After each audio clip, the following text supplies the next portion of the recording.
नशे के तस्करों से पैसा जमा करके कुछ नकली पत्रकार एक नकली narrative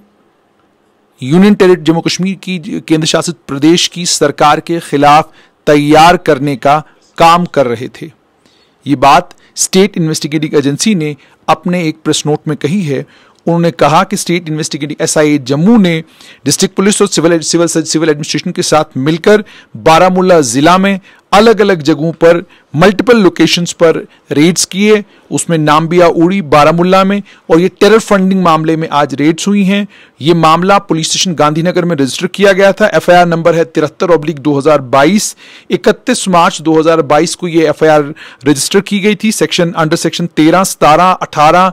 unlawful activities prevention act 1967 के तहत। और ये एफआईआर जो है एसआईए को ट्रांसफर हुई, एसआईए जम्मू को ट्रांसफर हुई। इस मामले में स्टेट इन्वेस्टिगेटिंग एजेंसी जम्मू जो है पड़ताल कर रही है, और पड़ताल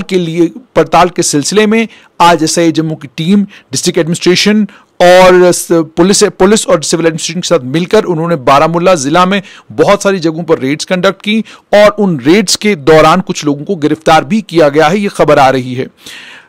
एसआईए के मुताबिक रेड्स के दौरान बहुत सारा एविडेंस नारकोटिक्स यानी नशे की तस्करी को लेकर जो है बहुत सारा एविडेंस उनको मिला, जिससे साफ ये पता चलता है कि नशे का कारोबार जो है वो बॉर्डर पार से किया जा रहा है,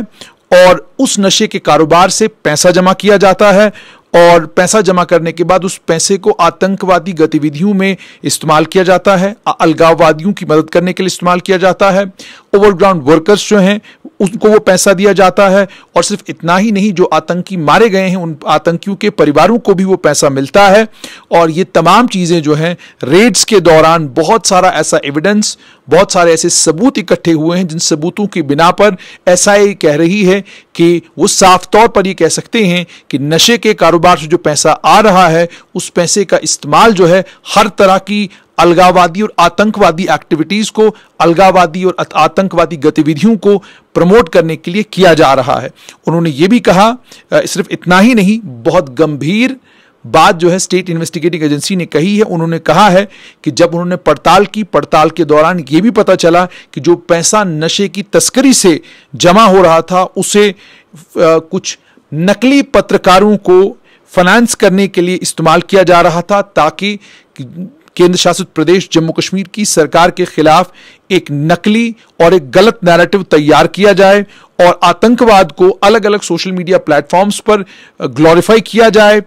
ताकि युवाओं को इंडोक्ट्रिनेट करके उन्हें भी आतंकवादी बनाया जाए, उन्हें भी आतंकवाद में किसी तरीके से लिप्त किया जाए। उन्होंने एसआईए ने यह भी कहा है कि रेड्स के दौरान कुछ लोग जो हैं जो नशे की तस्करी में शामिल रहे हैं या नशे की तस्करी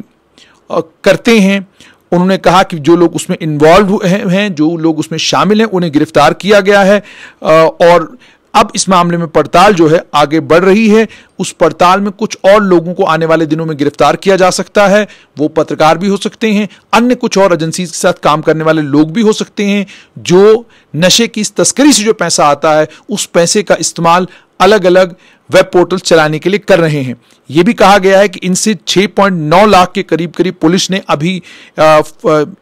इस मामले में जो है अभी तक बरामद किया है। पुलिस के प्रवक्ता ने यह भी कहा कि आने वाले कुछ दिनों में और रेड्स होंगी, और कोशिश जो है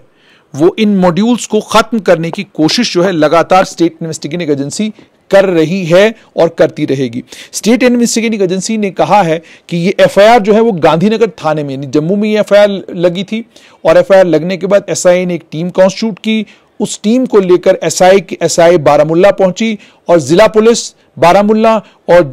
जो सिविल एडमिनिस्ट्रेशन है बारामूला की, उनके साथ मिलकर ये आज कोऑर्डिनेटेड रेड्स हुई हैं। इन कोऑर्डिनेटेड रेड्स का मकसद था कि नशे की तस्करी से जो पैसा जमा किया जा रहा है, उस पैसे का जो इस्तेमाल किया जा रहा है, उस मॉड्यूल को जो लोग रन कर रहे हैं उन लोगों के खिलाफ सख्त कानूनी कार्रवाई की जाए। अब ये एसआईए का हैंडआउट है, इस हैंडआउट में एसआईए ने ये सब क्लेम्स किए हैं और एसआईए ने ये भी कहा है कि नशे की तस्करी से जो पैसा जमा किया जा रहा था उस पैसे का इस्तेमाल आतंकवादी और अलगाववादी गतिविधियों के लिए किया जा रहा था। उस पैसे का इस्तेमाल नकली पत्रकार, अभी नकली पत्रकार कौन है उसका नाम तो स्टेट इन्वेस्टिगेटिंग एजेंसी ने नहीं दिया है, ना नकली नैरेटिव के बारे में कुछ कहा है कि कौन सा नकली नैरेटिव तैयार करने की वो कोशिश कर रहे थे। आने वाले दिनों में जैसे जैसे इन्वेस्टिगेशन आगे बढ़ेगी और अगर कुछ गिरफ्तारियां इस मामले में होती हैं तो आपके साथ जरूर उन नामों को भी साझा करेंगे और ये भी बताएंगे कि एसआईए आखिरकार ये फेक नैरेटिव और फेक पत्रकारों को लेकर जो कुछ क्लेम उन्होंने किया है